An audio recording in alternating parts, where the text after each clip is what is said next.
4절 말씀입니다. 제가 가진 성경으로는 신약성경 396페이지에 있습니다.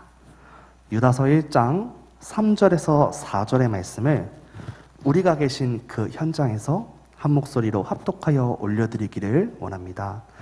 사랑하는 자들아, 우리가 일반으로 받은 구원에 관하여 내가 너희에게 편지하려는 생각이 간절하던 차에 성도에게 단번에 주신 믿음의 도를 위하여 힘써 싸우라는 편지로 너희를 권면하여 할 필요를 느꼈노니 이는 가만히 들어온 사람 몇이 있음이라. 그들은 옛적부터 이 판결을 받기로 미리 기록된 자니 경건하지 아니하여 우리 하나님의 은혜를 도리어 방탕한 것으로 바꾸고 홀로 하나이신 주제 곧 우리 주 예수 그리스도를 부인하는 자니라. 아멘. 믿음의 도를 위하여 힘써 싸우라는 말씀으로 양윤서 목사님께서 말씀 전해주시겠습니다.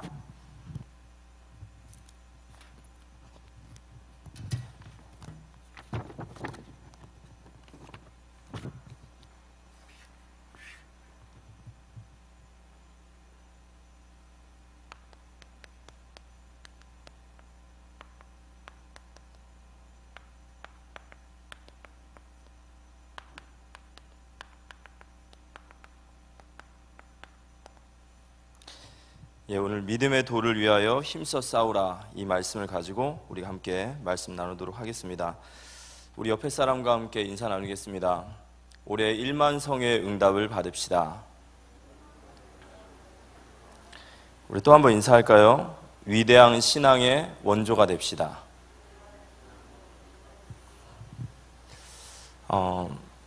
올해 1만 성여에 대한 말씀을 저희들이 계속 묵상해 나가면서 계속해서 우리의 상황, 환경, 모든 현장 속에 우리에게 주신 답으로 붙잡고 계속 이 속으로 들어간다면 네가 알지 못하는 크고 은밀한 일을 보이리라 하셨던 말씀을 반드시 체험하게 되실 줄 믿습니다. 이번 SRC 또 이번 주일 주셨던 말씀처럼 하나님 우리에게 위대한 신앙의 원조에 대한 말씀을 주셨습니다. 그래서 10명의 신앙의 원조들을 얘기하셨죠. 이 10명의 신앙의 원조들과 같이 우리도 원조로서의 결단을 시작해라, 이렇게 말씀하셨는데요. 신앙의 원조들은 원조의 결단이 있었습니다. 우리가 10명의 인물들 모두 다 그렇습니다. 예를 들어서 에녹이라는 인물은 무드셀라라고 하는 자녀가 나왔을 때 하나님이 그 무드셀라의 이름을 무드셀라라 지어라, 이렇게 하셨거든요. 근데 그 무드셀라의 이름의 뜻이 뭐냐면 죽음이 다가온다라는 의미가 있어요. 에녹이 그 무드셀라의 이름을 들으면서 이 아이가 바로 죽는 그날이 하나님의 심판이 오는구나 라는 것을 알게 됩니다. 그때부터 에녹은 인생을 바꿔요. 그래서 하나님과 동행합니다. 이 하나님과 동행한다라는 말은 에녹 시대의 사람들은 정말 죄악이 관영했거든요. 그 죄악의 길을 걷는 것이 아니라 그는 하나님과 함께하기로 결단을 합니다. 그리고 그 언약은 그대로 노아에게 전달되어졌습니다. 아브라함은 갈대아 우르에 있다가 하나님께서 너의 고향과 친척과 아버지의 집을 떠나라. 너는 거기서 우상 숭배할 사람이 아니라 너로 말미암아 천하 만민이 복을 얻을 너는 하나님의 자녀고 믿음의 조상이 될 거기 때문에 그곳을 떠나라 말할 때 아브라함은 거기에 믿음의 결단을 하게 되고 그 믿음의 결단 위에 요셉이라는 인물이 또 세워지게 됐습니다. 유다는 살리는 자로서 결단했습니다. 유다는 흠이 많은 자고 또 유다는 어떻게 보면 결혼도 실패한 그런 어떻게 보면 인생에 실패한 자였지만 그래도 그가 메시아의 언약 속에서 살리는 자의 대열에 섰을 때 하나님 그에게 왕집하라는 그런 축복을 주셨습니다.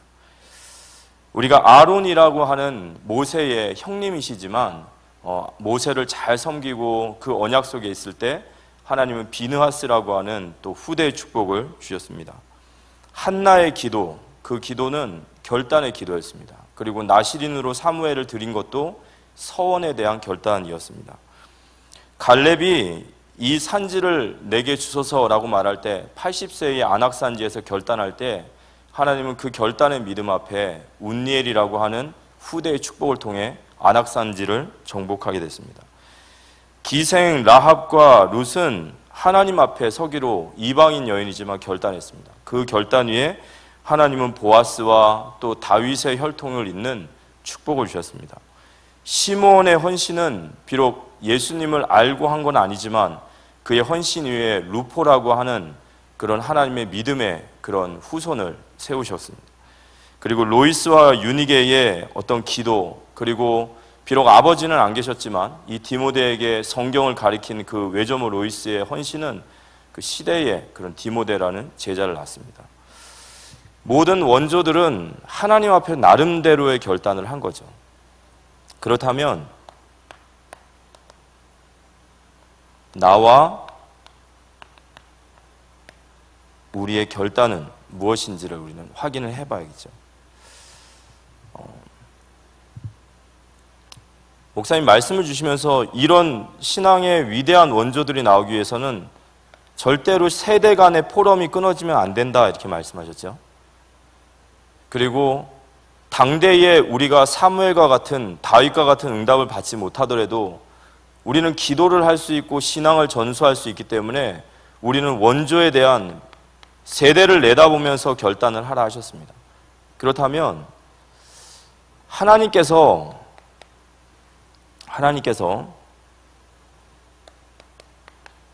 나를 부르신 이 원조의 자리가 어딘지 우리가 확인해 봐야겠습니다. 하나님 나를 부르신, 내게 맡기신, 그리고 내가 그곳에서 원조의 자리에 서길 원하시는 나의 원조의 자리가 있겠죠. 그게 우리 가정일 수도 있고 내 부서일 수도 있습니다. 또는 세상 속의 산업 현장일 수도 있습니다. 어쩌면 렘넌트 앞에 있을 수도 있고요. 그게 어떤 모양이든지 간에 하나님이 각 시대에 각 사람들에게 주셨던 각자의 현장에 주신 나의 원조의 자리, 여기서 우리가 하나님 앞에서 원조로서 나의 결단이 나와야겠죠. 우리가 보통 소명이라고 할 때 소명은 보이는 게 소명이라고 하더라고요. 우스갯소리로 어떤 분은 교회 가면은 의자가 삐뚤어진 것만 계속 보인다는 거예요. 남들의 눈에는 안 보이는데 그 사람 눈에는 삐뚤어진 게 계속 보인대요. 그것 때문에 늘 힘들다는 거죠. 그게 바로 소명이라고 합니다. 남들의 눈엔 보이지 않는데 나에게 보이는 거, 하나님이 나에게 보여주시는 거, 하나님이 나를 보내신 곳, 하나님 내게 맡기신 것, 그게 바로 우리가 그 현장을 살려야 될, 또 그 현장에 이런 위대한 신앙의 후손들을 남겨야 될 우리의 원조의 자리입니다. 나의 결단이 시작되는 이번 한 주간 되시기를 예수님의 이름으로 기도합니다. 이번 주간의 말씀 속에서 저는 이 유다서에 대한 말씀을 좀 묵상하게 됐습니다. 우리가 하나님 앞에서 결단해야 될 것이 무엇인가, 이런 말씀 속에서 좀 이 말씀을 받게 됐는데요. 이 유다는 예수님의 동생입니다. 그리고 이 유다서는 우리가 바울서신은 아니고요, 이걸 우리가 공동서신이라고 합니다. 그래서 이 공동서신은 어떤 특정한 개인에게라기보다는 교회들에게 전달한 좀 회람적인 서신, 여러 공동체에게 주신 그런 서신서입니다. 근데 이 유다서의 기록 목적이 있어요. 저희가 이번 주간에 말씀을 받았기 때문에 조금 더 다시 한번 되짚어 본다면, 유다서 1장 3절에서 4절에 보면 오늘 저희가 읽었던 구절입니다. 사랑하는 자들아, 우리가 일반으로 받은 구원에 관하여 내가 너희에게 편지하려는 생각을 간절히 하던 차에, 원래 유다는 로마서와 같이 일반적으로 구원이 무엇이다 라는 것을 설명하려고 글을 이제 쓰기 시작했는데, 그런데 성도에게 단번에 주신 믿음의 도를 위하여 힘써 싸우라는 편지로 너희를 권하여야 할 필요를 느꼈노라. 원래는 구원에 관한 글을 쓰려고 했는데 유다가 글을 바꿨어요.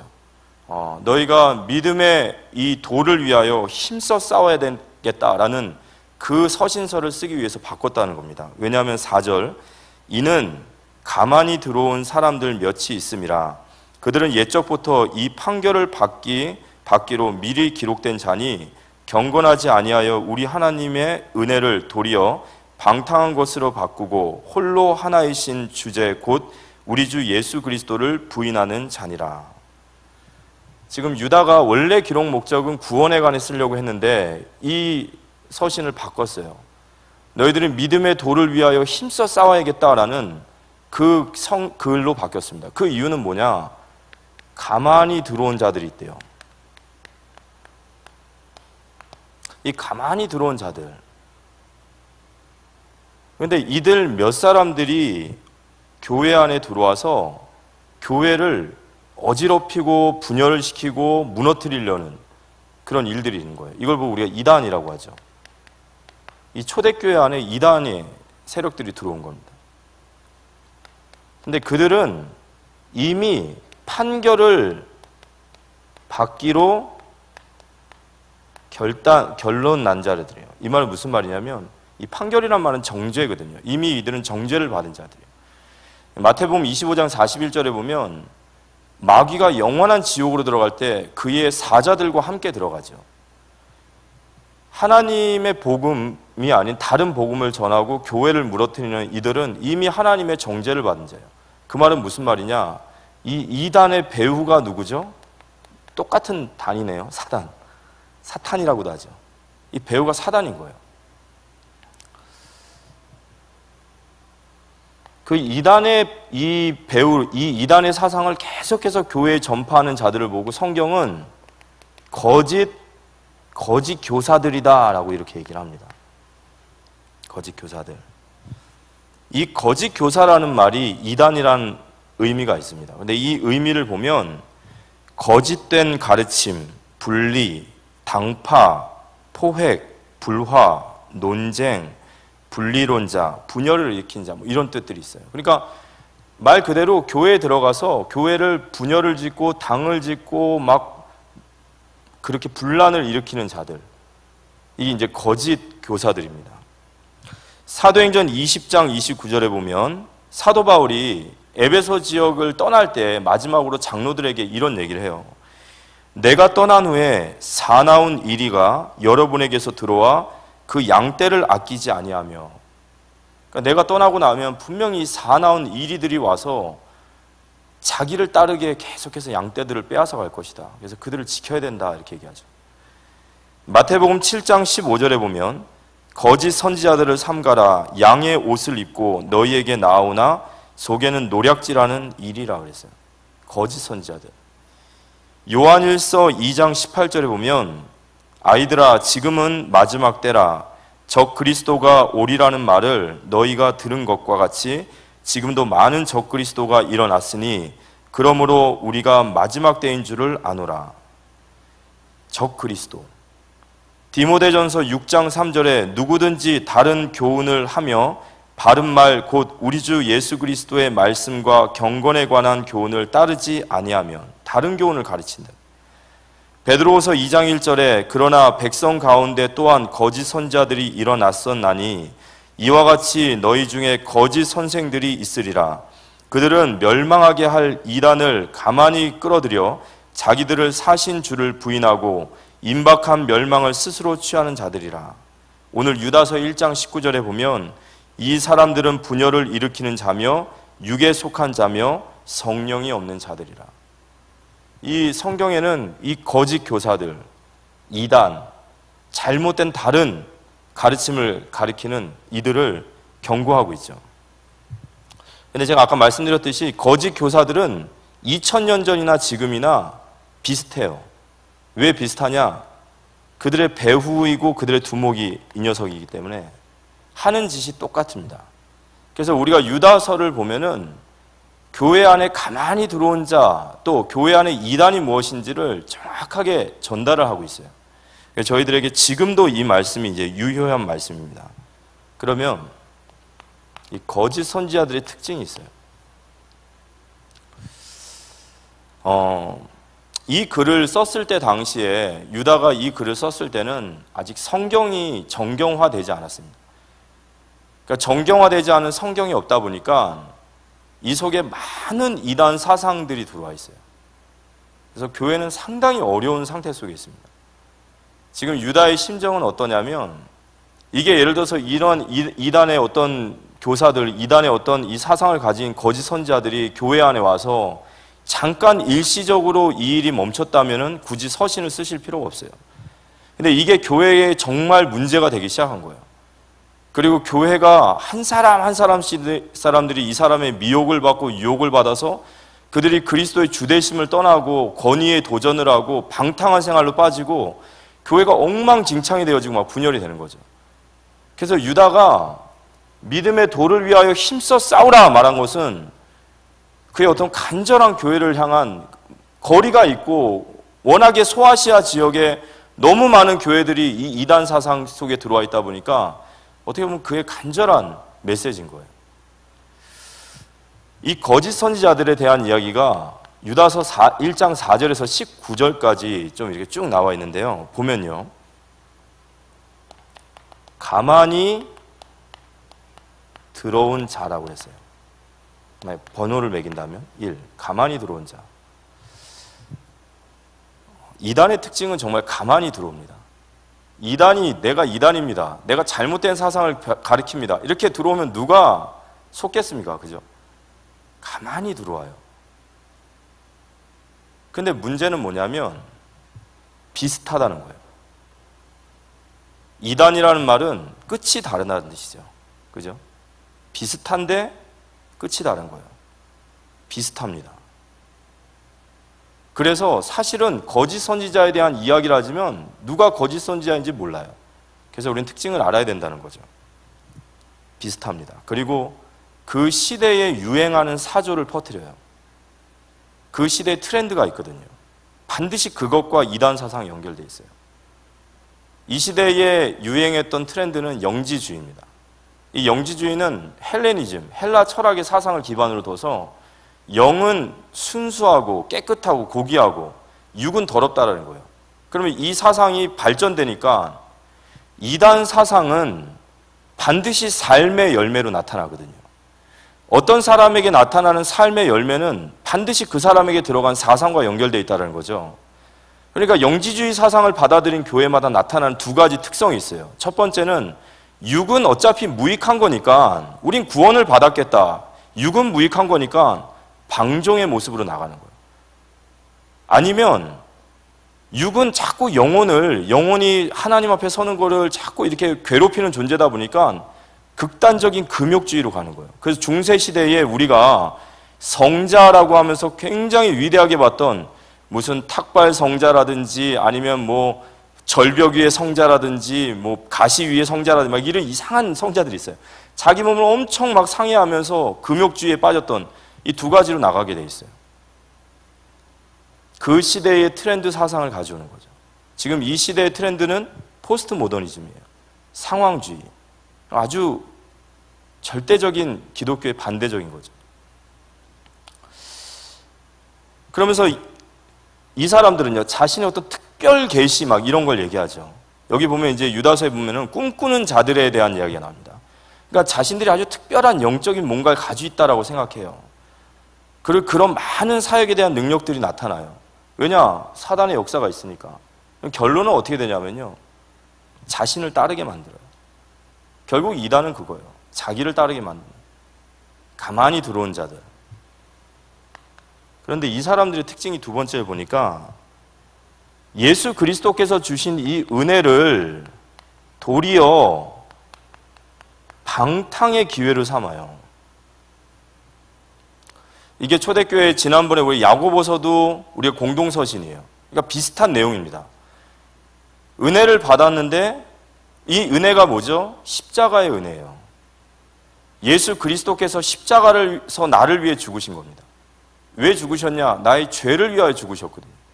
근데 이게 잘못 영지주의 사상과 맞물리니까 어차피 우리는 구원받았다는 거예요. 나는 구원받고 난 죄사함 받고 나는 오늘도 회개하면 그만이고, 그러니까 어떻게 되냐면 이게 방탕함으로 가는 거예요.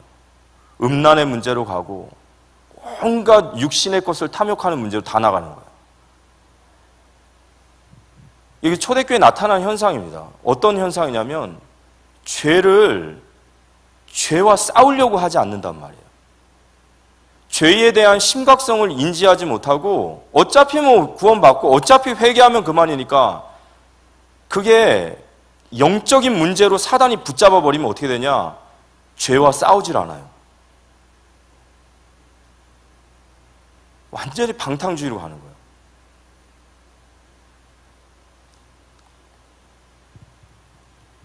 사상은 반드시 열매로 나타납니다.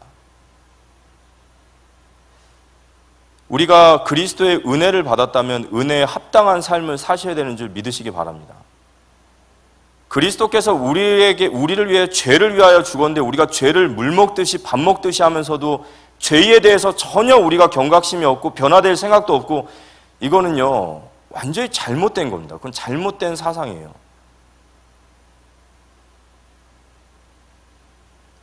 그래서 우리는 부르심에 합당한 삶을 사시기 바랍니다.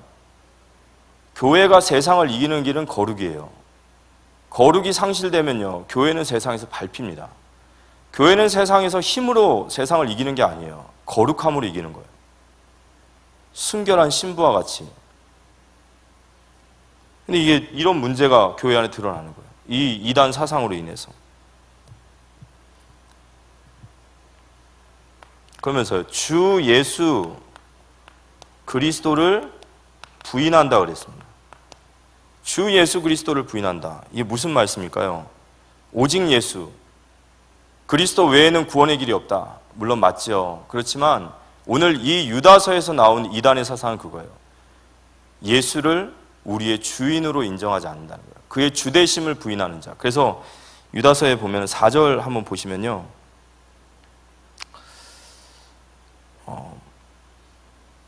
은혜를 도리어 방탕한 것으로 바꾸고 홀로 하나이신 주제, 이 주제가 주인이란 뜻이에요. 홀로 하나이신 주제 곧 우리 주 예수 그리스도를 부인하는 자니라. 예수 그리스도의 주되심을 부인하는 자.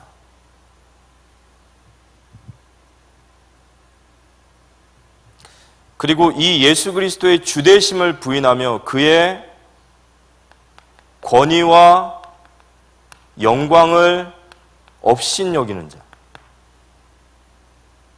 그의 권위와 영광을 업신여겨요.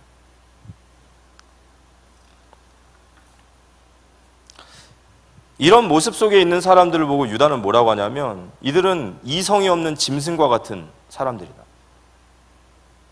출애굽에 패역했던 이스라엘 민족들, 소돔 고모라 땅에서 성적 타락과 음란으로 완전히 물들었던 그들을 비교하면서 꿈꾸는 자들과 같이 하나님의 권위와 영광을 업신여기는 자들, 그런 이야기를 하는 거예요. 그러면서 이 사람들의 특징을 가지고 세 사람을 얘기하죠.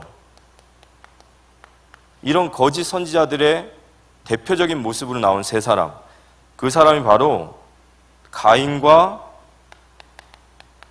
발람과 그리고 고라입니다. 가인, 우리가 가인 잘 알죠. 창세기 4장에 가인은 아벨을 돌로 쳐서 죽였습니다. 왜 죽였냐라고 했을 때 시기했어요. 하나님께서 아벨의 제사를 받으시고 가인의 제사를 받지 않았습니다.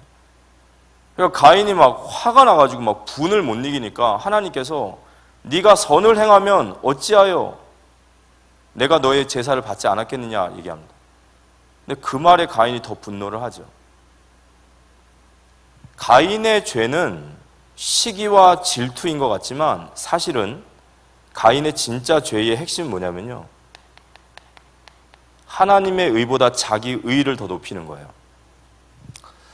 로마서 10장 2절에서 3절 한번 이 성경은 좀 알고 계시면 좋습니다. 사역하실 때도 그렇고 저희가 좀 담고 있으면 좋아요. 로마서 10장 2절에서 3절, 유대인들에 대한 이야기입니다. 한번 읽어보겠습니다. 제가 내가 증언하노니 그들이 하나님께 열심히 있으나, 열심히 있어요. 유대인들이 얼마나 열심히 있어요, 그죠? 하나님께 열심히 있으나 올바른 지식을 따른 것이 아니니라. 하나님의 의를 모르고 자기의 의를 세우려고 힘써 하나님의 의에 복종하지 아니하였느니라. 하나님의 의, 이들은 절대로 하나님의 말씀에 순종하지 않습니다. 말씀보다 자신의 의를 더 확실하게 믿고 살아요.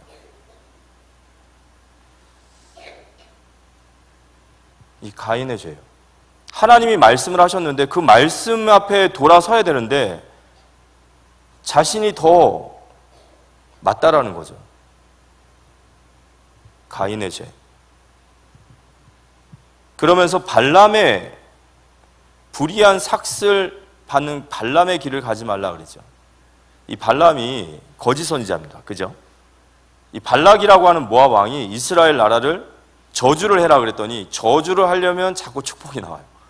하나님 이스라엘 백성을 축복하기 원하시니까 또 저주를 하면 축복이 나와요. 저주를 하면 축복이 결국에는 저주를 못해요. 그리고 나서 이야기가 끝난 줄 알았더니 이 발람이 발락에게 꾀를 준 거예요. 그게 뭐죠? 바알불 사건. 바알을 섬기면 이스라엘 백성들이 그 음란한 짓에 동참해서 그들이 민족이 저주를 받을 것이다. 결과적으로 이스라엘의 24,000명이 죽습니다. 그게 누구 꾀였죠? 발람의 꾀. 그럼 발람이 왜 그런 꾀를 부렸을까요? 삭슬 위하여. 잘못된 사꾼이죠. 이 사꾼 목자를 얘기해요. 자신의 삭슬 위하여 이 어그러진 길을 간 물질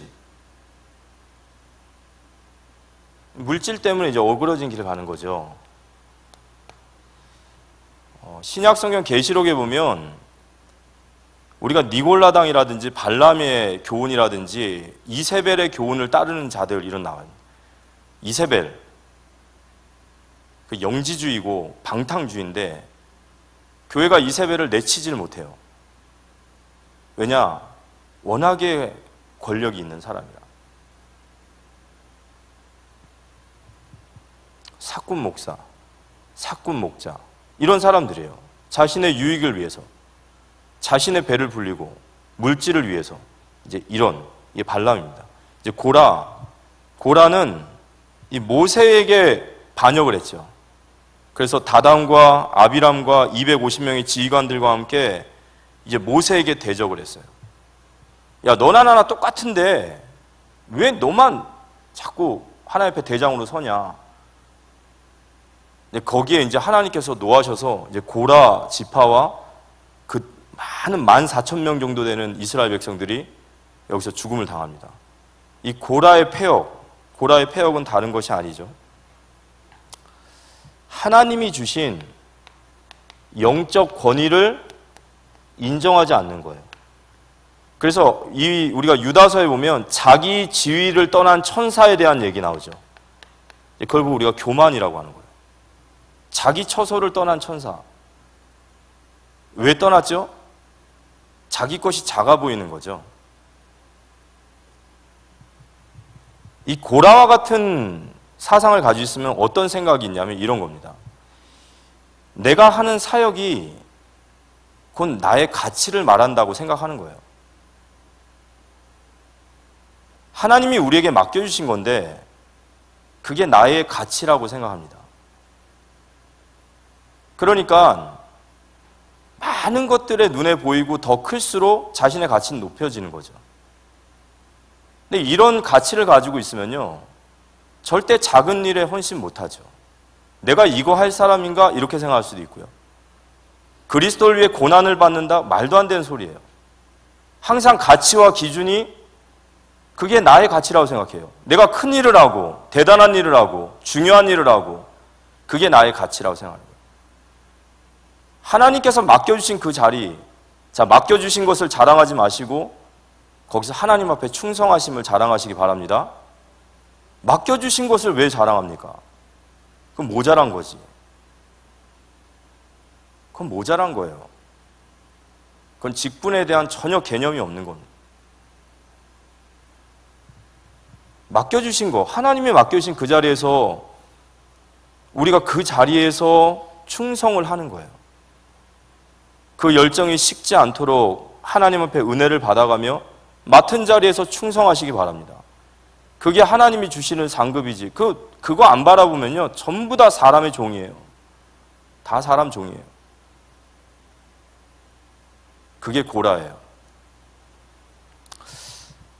유다서 1장 12절에서 13절까지 말씀을 보면 이제 이런 사람들을 두고 유다가 이렇게 얘기를 해요. 뭐라고 얘기하냐면요. 그들은 기탄 없이 너희와 함께 먹으니 너희의 애찬에 암초요. 이 애찬이라는 것은 초대교회가 성찬 이후에 같이 식사를 하면서 교제를 하는, 성찬이라는 의미는 그리스도의 피를, 그 은혜를 받고 이제 우리가 죄 가운데서 떠나서 하나님 이 은혜로 더 우리가 부르심에 합당한 삶을 살겠습니다라는 결단의 시간이면서 우리가 그리스도 안에서 하나의 공동체임을 확인하는 자리인데, 이 사람들은 완전 방탕하고 질서도 없고 완전히 무질서하다 보니까 성찬식에 와가지고요, 막 포도주를 막 잔뜩 먹고 취해 있고 음식 같은 떡 같은 거를 다 먹어버려서, 그 시대는 주인이나 또는 노예나 똑같이 교회를 왔어요. 그러면 노예들은 늘 일을 끝나고 와야 하니까 늦게 오지 않습니까? 주인들은 일찍 오지 않습니까?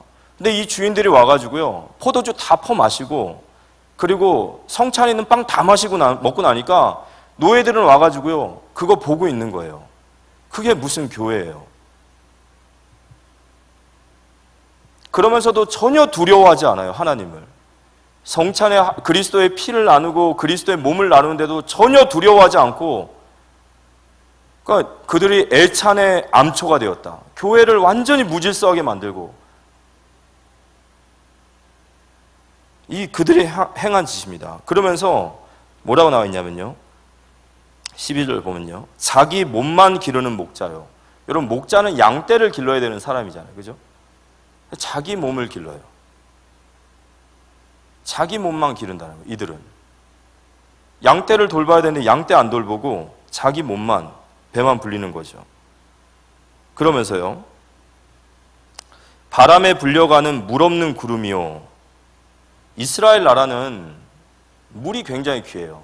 구름이 오면 비가 올 거다 생각하는데 구름만 왔는데 비가 없어요.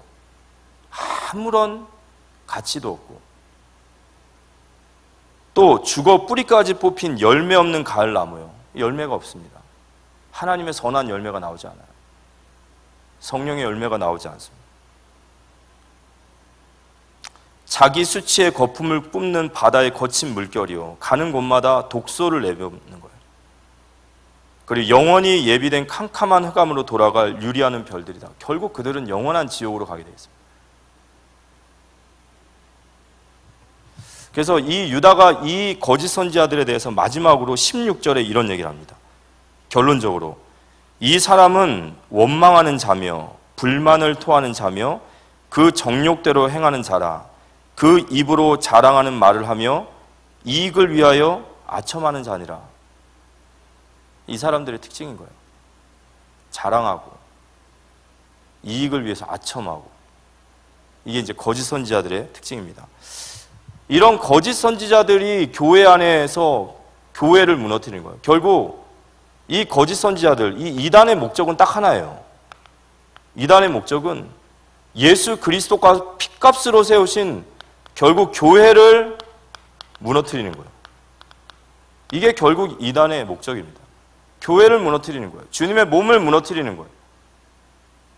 그래서 오늘 유다가 유다서를 쓰면서 이 서신을 받을 이 속에서도 믿음 앞에 서기를 원하고, 이 속에서도 교회를 지키기로 원하는 신실한 일꾼들에게 이 서신을 쓰는 거예요. 너희가 믿음의 도를 위하여 힘써 싸우라. 믿음의 도를 위하여 힘써 싸우라, 이렇게 얘기했습니다. 유다서 1장 17절에서 25절까지 말씀인데요, 17절에 보면 이렇게 시작합니다. 사랑하는 자들아, 그죠? 유다가 신실한 일꾼들, 그래도 교회를 사랑하고 이 속에서도 타락하지 않고 주님 앞에 서 있는 신실한 일꾼들한테 편지를 쓴 거죠. 사랑하는 자들아, 너희는 우리 주 예수 그리스도의 사도들이 미리 말한 바를 기억하라. 그러면서 18절, 그들이 너희에게 말하기를 마지막 때에 자기의 경건하지 않은 정욕대로 행하며 조롱하는 자들이 있으리라 하였나니, 얘기했어요. 이런 자들이 나타날 것이다.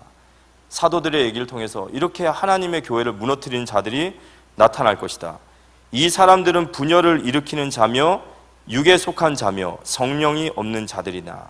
그러면서 세 가지 싸움을 얘기합니다. 첫 번째,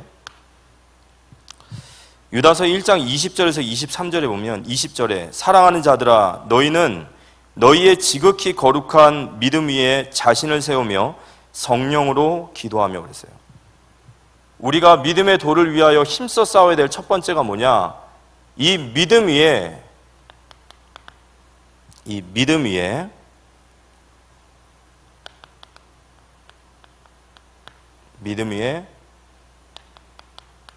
나 자신을 세우라 이거예요. 먼저 우리가 해야 될, 힘써 싸워야 될 것은 뭐냐? 이 믿음 위에 나 자신을 세우라. 이 세우라는 말이 빌드, 세워가라 이 얘기예요. 너희는 계속해서 이 믿음 위에 너희 자신을 세워가라. 그 믿음의 반석이 어디시죠? 바로 예수 그리스도예요. 이 예수 그리스도의 믿음 위에 계속해서 너희의 믿음을, 너 자신을 세워가라. 예수 믿으시기 바랍니다. 그렇죠? 예수 믿어야죠. 진짜 예수 그리스도를 믿는 믿음 위에 우리의 그 믿음 위에 우리의 삶이 나오고 그 믿음 위에 우리의 교회가 세워져야 되는 거예요. 예수 그리스도를 믿는 믿음, 그 위에 나 자신을 세우라 이렇게 얘기하셨습니다. 믿음 위에 자신을 세우시기 힘쓰시기 바랍니다. 누구 먼저 살릴 생각하지 마시고, 당연히 살려야 되지만 먼저 우리 자신을 믿음 위에 세워야 되는 거예요. 두 번째는 21절에 보면 하나님의 사랑 안에서 자신을 지키며 영생에 이르도록 우리 주 예수 그리스도의 긍휼을 기다리라 그랬습니다. 무슨 말이냐? 하나님 안에서, 하나님의 사랑 안에서 자신을 지키라 그랬어요. 무슨 말이냐면요, 하나님의 사랑 안에서 죄와 싸우라는 거예요. 우리가 진정한 훈육은 어떻게 보면 체벌보다도 진정한 사랑이에요. 부모의 진정한 사랑을 깨달을 때 자식들은 철이 듭니다. 아, 내가 이렇게 가면 안 되겠구나라고 생각을 해요. 우리가 이 세상의 죄와 싸우는 길은 하나님의 사랑을 입어야 됩니다. 그 하나님의 사랑이 바로 십자가예요. 그 십자가에서 나를 위해서 죽으신 그 하나님의 사랑을 체험하게 되고 그 사랑에 깊게 우리가 들어가게 될 때 내가 가던 길을 더 이상 갈 수가 없는 거예요. 그걸 진정한 회개라고 합니다. 우리가 정말 그리스도의 사랑 안에서 죄와 싸워 이기시기 바랍니다. 세상을 이기는 힘은 우리가 그리스도를 믿는 믿음이며 그 사랑입니다. 그래서 우리 자신, 또 우리의 모든 공동체를 하나님의 사랑 안에서 자신을 지킬 수 있도록, 저런 죄와 저런 타락 속에서, 잘못된 이단 사상 속에서, 저런 가인과 발람과 고라와 같은 수많은 곳에서 하나님의 사랑으로 자신을 지켜야 되는 거예요. 그리고 마지막으로 세 번째는 22절에서 23절에 보면 어떤 의심하는 자들을 긍휼히 여기라, 또 어떤 자를 불에서 끌어내어 구원하라, 또 어떤 자를 그 육체로 더럽힌 옷까지도 미워하되 두려움으로 긍휼히 여기라 그랬어요. 무슨 말이냐? 다른 이를 긍휼히 여기라 그랬어요. 다른 이를 긍휼히 여기라. 이 긍휼은 불쌍히 보는 거예요. 그런데 성경에서 말하는 긍휼은 예수님이 우리를 긍휼히 보십니다. 그래서 오늘 성경을 우리가 보면은 그분의 긍휼하심을 바라라 이런 얘기가 있거든요. 긍휼을 불쌍하게 보는 거면 우리는 비참한 인간이 아니냐 하지만 아니에요. 성경에 나와 있는 긍휼은 이런 겁니다. 내가 도와주지 않으면 안 되겠다라는 마음이신 거예요. 주님이 우리를 늘 그렇게 보시는 거예요. 내가 도와줘야 돼. 쟤는 내가 도와줘야 돼. 그 주님의 긍휼을 바라시기 바랍니다. 마찬가지로 우리도 다른 이들에게 긍휼을 베풀라는 거예요. 어떤 이에게 베풀라고 했죠? 의심하는 자에게. 지금 이런 이단 사상 속에서 헷갈리고 막 흔들려하는 자들, 그들을 건져내라는 거예요. 그들을 구원하라. 또 그들이 불 속에서 그들을 건져내라. 무슨 말이죠? 많이 이미 그 속에 들어가 있는 심판에 이르게 된 자들, 그들도 구원하라. 옷까지 더럽히면 그들은 더럽지만 그들을 구원하라. 무슨 말이죠? 정말 죄를 우리가 미워해야 되죠. 그렇지만 그 영혼은 우리가 건져내야 됩니다. 그렇지만 두려움으로 하라. 그 사상이 너희에게 영향을 주지 않도록 두려워하면 그들을 건져내라는 거예요. 교회에는 두 가지 외침이 있어야 됩니다. 하나는 우리 양떼들을 보호하는 외침이 있어야 돼요. 의심하는 자, 또 그 불구덩이에 있는 자, 그들을 옳은 길로 이끌어낼 수 있는 계속되는 우리의 외침이 필요한 거예요. 그러면서 또 하나의 외침이 있어야 됩니다. 그건 세상을 향한 외침이에요. 올바른 길로 인도하는 외침이 있어야 되는 줄 믿으시기 바랍니다. 이게 우리의 사명이에요. 교회 내부에서도 외쳐야 되고 우리는 세상을 향해도 외쳐야 돼요. 왜냐? 세상은 진리를 알지 못하니까 우리가 진리를 이야기해서 그들이 영원한 불로 가야 될 그들을 건져내야 되는 겁니다. 오늘 야고보 사도가, 오늘 유다가 얘기하는 겁니다. 믿음 위에 나 자신을 세우고 하나님의 사랑 안에서 죄와 싸우고 다른 이들을 긍휼히 여겨라. 이게 유다가 준 세 가지 권면이었어요. 그 시대에, 그 교회를 향해서 오늘 이 말씀을 우리가 아멘으로 받는 은혜가 임하기를 기도합니다. 오늘 결론적으로 힘써 싸우라고 그랬습니다. 그냥 싸우라가 아니라 힘써 싸우. 무엇을 위해 힘써 싸워야 되죠? 우리가 믿는 믿음의 도를 위하여. 복음이죠. 이 복음을 위하여 힘써 싸우라는 거예요. 디모데전서 3장 15절 한번 자막 틀어줄 수 있나요? 디모데전서 3장 15절. 힘드시면 제가 읽어볼까요? 만일 내가 지체하면 너로 하여금 하나님의 집에서 어떻게 행하여야 할지 알게 하려 함이니 이 집은 살아계신 하나님의 교회요 진리의 기둥과 터니라 그랬습니다. 우리가 이제 교회를 이야기할 때 교회는 진리 위에 세워져야 됩니다 라고 얘기를 합니다. 그 진리는 사도의 가르침이라고 얘기합니다. 그렇지만 사실은 그런 의미가 아니에요. 디모데전서 3장 15절에 이 집은 살아계신 하나님의 집이요 진리의 기둥과 터라고 말할 때 이 교회는 진리 위에 교회가 세워지는 것이 아니라 교회가 무너지면 진리가 무너진다라는 뜻이에요. 우리가 믿음의 도를 위하여 힘써 싸우라라는 말은 이 복음을 지키기 위해서 우리는 싸워야 됩니다. 근데 그게 바로 교회예요. 우리가 교회를 지켜내는 하나님의 사람들 되시기를 기도합니다. 아니 교회를 왜 지켜야 됩니까? 교회는요 계속해서 사단이 공격합니다. 우리는 사단과 대치 상태 속에 있고 사단은 교회를 무너뜨리기 위해서 계속해서 작업하고 있어요. 우린 힘써 싸워야 됩니다. 그럼 어디서 우리가 힘써 싸워야 되죠? 가만히 들어온 자예요. 이단이죠. 그리고 잘못된 사상이죠.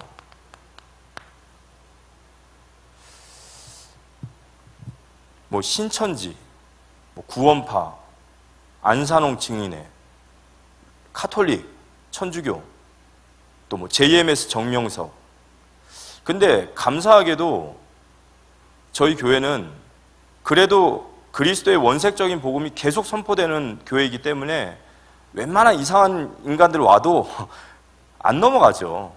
저거 이상한 소리 하는구나. 저거 복음 받아야겠구나. 저거 그래야죠. 이게 우리 교회는 그만큼 실력이 있습니다. 그러니까 외적인 이단의 공격에는 그래도 우리 다락방 멤버들, 우리 개혁교단은 상당히 힘이 있습니다.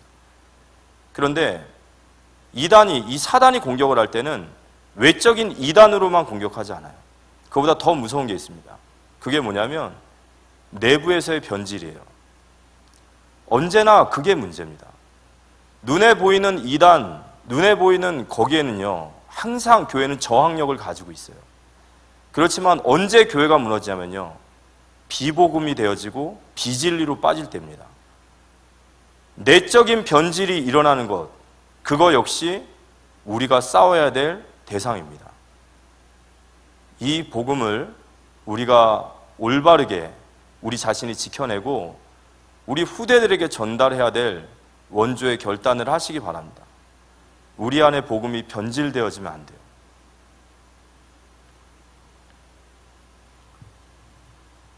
그래서 정말 우리가 교회를 살려야 될 원조라면 우리는 원조의 결단을 해야 되는 거죠.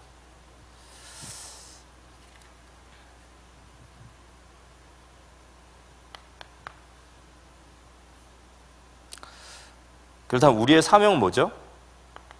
우리의 결단의 사명은 나 자신을 지켜야 되고요. 또 의심하는 자, 우리 주변에 우리 형제 자매, 우리 주변의 형제 자매를 굳건하게 세워야 되는 거예요. 그리고 복음의 진리를 몰라서 저런 이단에 빠져서 계속 끌려가는 세상을 향해서 우리는 외쳐야 되는 거예요. 그리고 우리가 정말 힘써 싸워야 될, 힘써 싸우라 그랬는데 뭘 싸워야 될까요? 우리는 외적으로는 정말 현장에 많은 이단 사상들과 싸워야 돼요. 많은 이단 사상들과. 그렇지만 우리가 내적으로는 우리 안에 복음이 변질되지 않도록 우리는 이것도 지켜내야 돼요.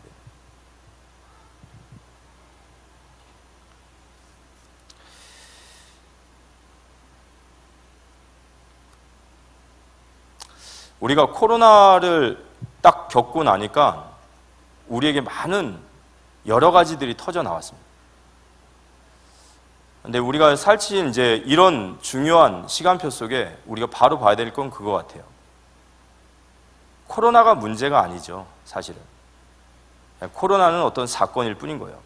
그 사건을 통해서 우리의 영적인 상태가 드러난 거죠. 문제는 아니죠. 그 사건에 의해서 우리가 드러난 겁니다. 결국에는 우리는 우리 안에서 힘써 믿음의 도를 지켜나가야 됩니다. 원색적인 복음이 우리 안에서 지켜지기를 기도합니다. 우리가 진짜 원색 복음이라면 전도운동이 일어나야겠죠. 그리고 이 언약의 바톤이 우리 후대들에게 가야 될 겁니다.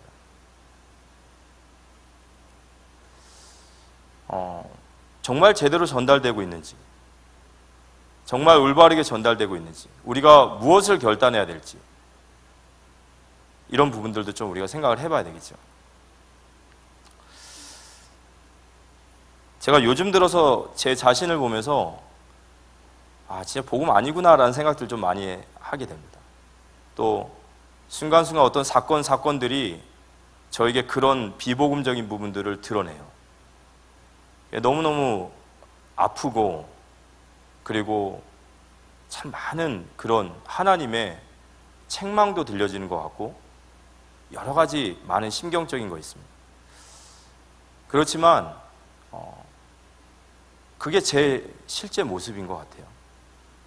더 복음 속으로 들어가고 더 하나님 앞에 변화되고 정말 힘써서 나 자신을 지키기를 힘써야겠다라는 생각들을 많이 하게 됩니다.